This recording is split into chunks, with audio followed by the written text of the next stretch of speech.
मित्रों, राय साहब की राय कार्यक्रम में एक बार फिर आप सभी का स्वागत है। आज इस कार्यक्रम के मार्केटनॉमिक्स सेगमेंट में हम एक बार फिर फ्रैंकलिन टेम्पलेटन फंड के बारे में विस्तार से बातचीत करेंगे। इस फंड के बारे में एक पहला वीडियो मैं डाल चुका हूं, जिसका लिंक मैं डिस्क्रिप्शन में दे रहा हूं। उसे कृपया अगर देखना चाहें तो देख सकते हैं। और अब मैं आपको फ्रैंकलिन इंडिया फंड के बारे में जो कुछ अब तक प्रगति हुई है अगस्त महीने तक, वो मैं आपको बताऊं। मित्रों, पहले एक बार मैं ये बता दूं, जो 6 स्कीम थी जिन्हें 23 अप्रैल को फ्रैंकलिन इंडिया ने अचानक बंद कर दिया, वो स्कीम थी Franklin India low duration fund, Franklin India dynamic accrual fund, Franklin India credit risk fund, Franklin India short term income plan, Franklin India ultra short bond fund, Franklin income opportunities fund. इन सभी फंडों में कुल मिलाकर निवेशकों का लगभग 26,000 करोड़ रुपए से अधिक फंस गया है। अब फ्रैंकलिन के मुताबिक इन 6 स्कीम्स के बंद होने के बाद जिन फाइनेंशियल इंस्ट्रूमेंट्स में पैसा इन्वेस्टेड था, उन 39 सिक्योरिटीज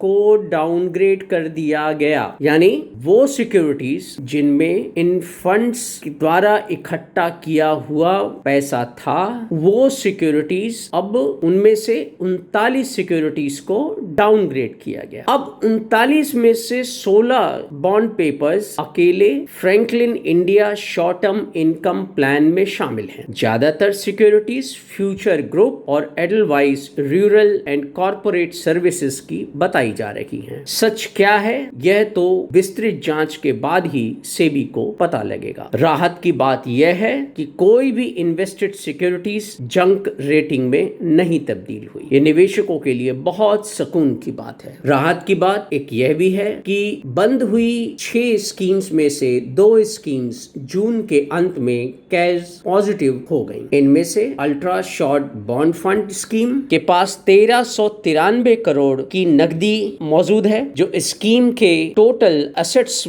अंडर मैनेजमेंट का 13% है। दूसरी कैश पॉजिटिव स्कीम रही Franklin India dynamic accrual fund, जिसके पास 140 करोड़ के लगभग 140 करोड़ रुपए का कैश था। ब्लूमबर्ग, क्विंट और फ्रैंकलिन सूत्रों के मुताबिक इन्वेस्टर्स के लिए एक और राहत की बात यह है कि अल्ट्रा शॉर्ट बॉन्ड फंड और डायनेमिक एक्रूअल फंड, इन दोनों के ऊपर कोई उधारी बोझ भी नहीं है। ये उधारी फ्रैंकलिन ने अपनी रिडेम्पशन, निवेशकों की रिडेम्पशन मांग को पूरा करने के लिए ली थी, जिस पर ब्याज भी देना पड़ता था। यानी जो पैसा इनके पास अब आया है वह इन्वेस्टर्स को सीधे मिल सकता है और उन्हें देने के पहले फंड को कोई उधारी नहीं चुकानी होगी। सबसे ज्यादा आउटस्टैंडिंग डेट जो है वो शॉर्ट टर्म इनकम प्लान पर है, जिसमें फंड ने खासा उधार लिया। 2 स्कीम्स ऐसी हैं जिनमें ज्यादा कर्ज का बोझ है, वो है Franklin short term income plan, इनमें 23% का बोझ है। फ्रैंकलिन इनकम अपॉर्चुनिटीज फंड, इनमें लगभग 37% का कर्ज बोझ है। इन्वेस्टर्स को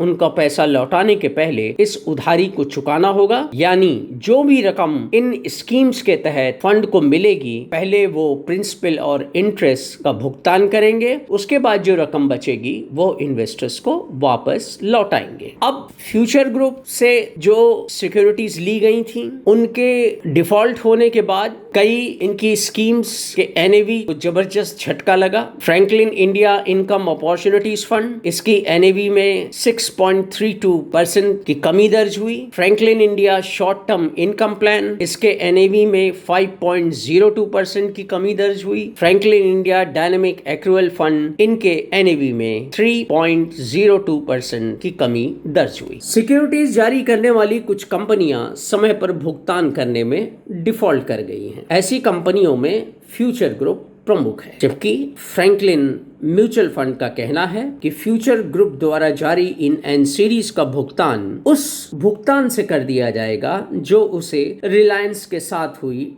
डील से प्राप्त होगा। लेकिन ऐसा होने के पहले NCLT, stock exchanges, competition commission of India तथा ट्रांसफर और ट्रांसफरी कंपनियों के शेयर होल्डर्स और क्रेडिटर्स की मंजूरी के बाद ही हो पाएगा, जो खासा समय खपाऊ और खासा पेचीदा प्रोसेस होगा। यहाँ ये बताना जरूरी है कि यह उम्मीद फंड ने जताई है जो शायद फ्यूचर ग्रुप के आश्वासन पर आधारित है। अभी फिलहाल जो रकम फंड को वापस आई है और जिन स्कीम्स में वापस आई है उसके मुताबिक ताजा आंकड़े जो जारी हुए हैं फंड की तरफ से, सबसे कंफर्टेबल स्थिति में अल्ट्रा शॉर्ट बॉन्ड फंड ही है। यानी इस स्कीम में जिसने भी पैसा लगाया होगा उन इन्वेस्टर्स के लिए एक बहुत ही राहत वाली खबर है कि वो हाई कोर्ट की मंजूरी मिलने के बाद अपनी जो रकम है वो धीरे धीरे पाना शुरू कर देंगे। 17 अगस्त को फ्रैंकलिन इंडिया ने निवेशकों को सूचित किया कि बंद की गई उसकी 6 स्कीम्स में से 24 अप्रैल 2020 से 14 अगस्त तक कुल 4,988 करोड़ रुपए का कैश फ्लो आ चुका है। यानी 1 से 14 अगस्त के बीच इनमें 700 करोड़ रुपए मैच्योरिटीज के रूप में, प्रीपेमेंट्स और कूपन पेमेंट्स के रूप में आए। अब तक मिली सूचना के मुताबिक फंड ने जो जानकारी दी है उसमें अल्ट्रा शॉर्ट बॉन्ड फंड के पास उसके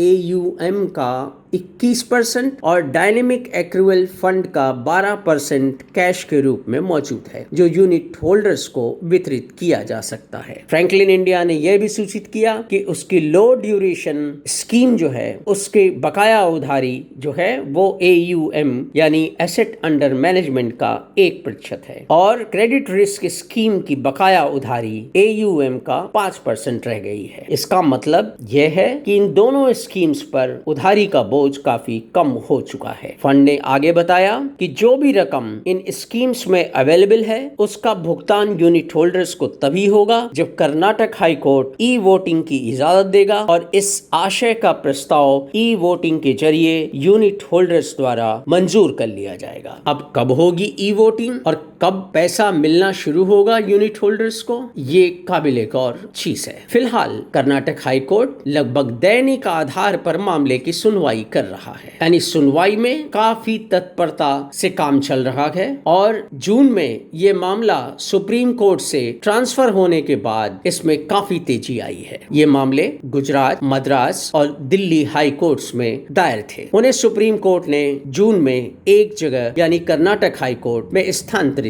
कर दिया। शीर्षतम अदालत ने इस मामले में यह भी कहा कि इन सभी पिटीशंस का निपटारा 3 महीनों के भीतर कर दिया जाए। ऐसे में सितंबर तक हाई कोर्ट का कोई निर्णय या अंतरिम आदेश आने की संभावना व्यक्त की जा सकती है। अगर कोर्ट से हरी झंडी मिल जाती है तो संभव है कि 1-2 महीने में निवेशकों को उनका पैसा वापस मिलना शुरू हो जाए। अब सवाल ये है कि निवेशकों का कितना पैसा वापस उन्हें मिलेगा। अब असली सवाल यहाँ यह पैदा होता है कि निवेशकों को उनका पूरा पैसा मिल पाएगा या नहीं। तो यह सब सिक्योरिटीज जारी करने वाली कंपनियों के वित्तीय हालात पर निर्भर करेगा। आगे भविष्य में वो कैसा प्रदर्शन करती हैं, उनकी वित्तीय स्थिति कैसी है, वो रकम चुकाने की स्थिति में होंगी या नहीं होंगी, क्योंकि कई स्कीम्स में लंबी अवधि वाले इंस्ट्रूमेंट्स भी शामिल हैं। इसके अलावा फ्रैंकलिन ने जो उधारी पर प्रिंसिपल और ब्याज का भुगतान करने का वादा किया है वो उसे करना पड़ेगा। वह खर्च भी तो यूनिट होल्डर्स को ही उठाना पड़ेगा, चाहे वो इनडायरेक्टली उठाएं चाहे डायरेक्टली उठाएं। अंत में उसका बोझ भी यूनिट होल्डर्स को ही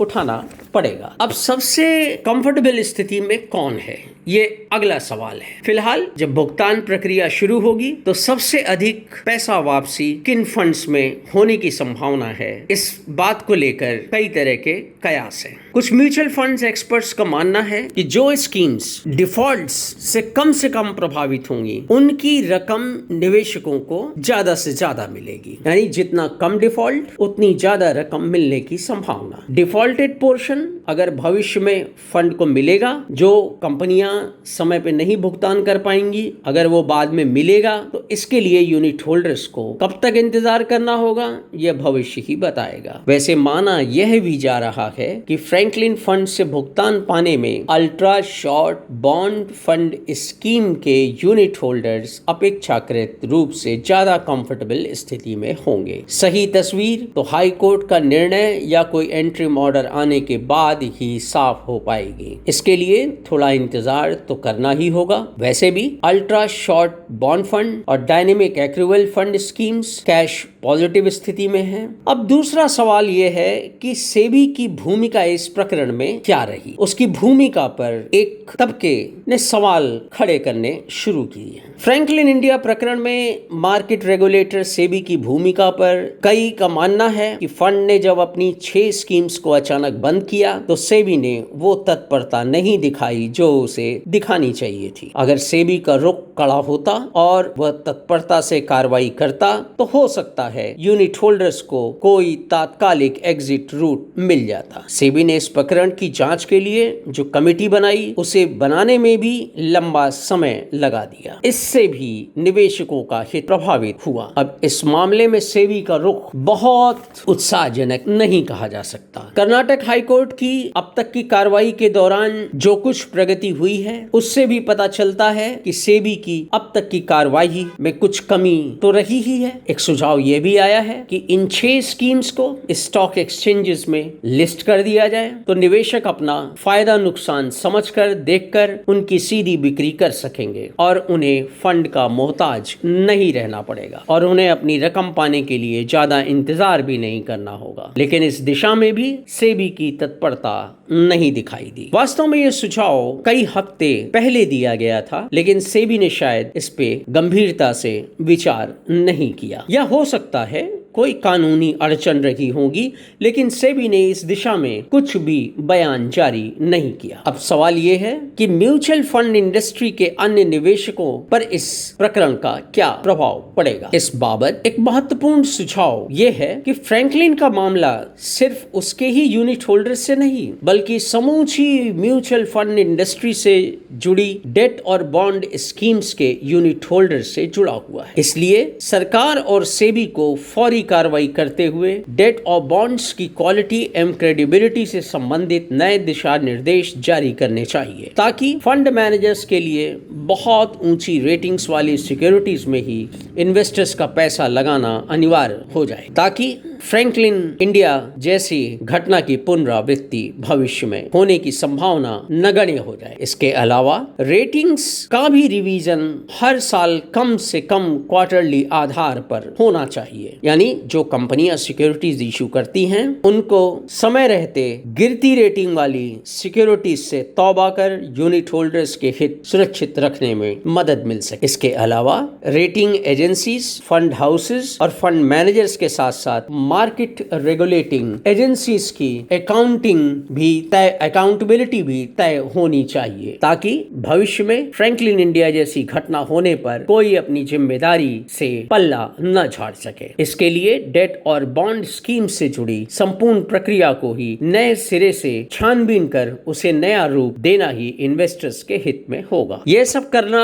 निहायत जरूरी है क्योंकि अब समय आ गया है कि ऐसा किया ही जाए। अन्यथा समय रहते ये सब नहीं हुआ तो म्यूचुअल फंड की डेट और बॉन्ड स्कीम्स के प्रति निवेशकों का मोह भंग हो जाएगा और उनका विश्वास डिग जाएगा। इसका एहसास फ्रैंकलिन इंडिया प्रकरण के बाद एक छोटे ट्रेलर के रूप में दिखाई भी दिया गया जब कई निवेशकों ने म्यूचुअल फंड से स्टॉक मार्केट्स की ओर अपना रुख कर लिया। मित्रों, आपको ये एपिसोड कैसा लगा कृपया कमेंट करना न भूलें। हमारे रेगुलर अपडेट्स के लिए चैनल को सब्सक्राइब करें और चैनल को सब्सक्राइब करने के लिए बेल बटन का आइकन दबाना न भूलें। हम अगले एपिसोड में और कोई निवेशकों के हित से जुड़ी और रोचक सामग्री फिर दोबारा लाने का प्रयास जारी रखेंगे। तब तक के लिए मैं आप सबसे विदा लेता हूँ। नमस्कार, जय हिंद।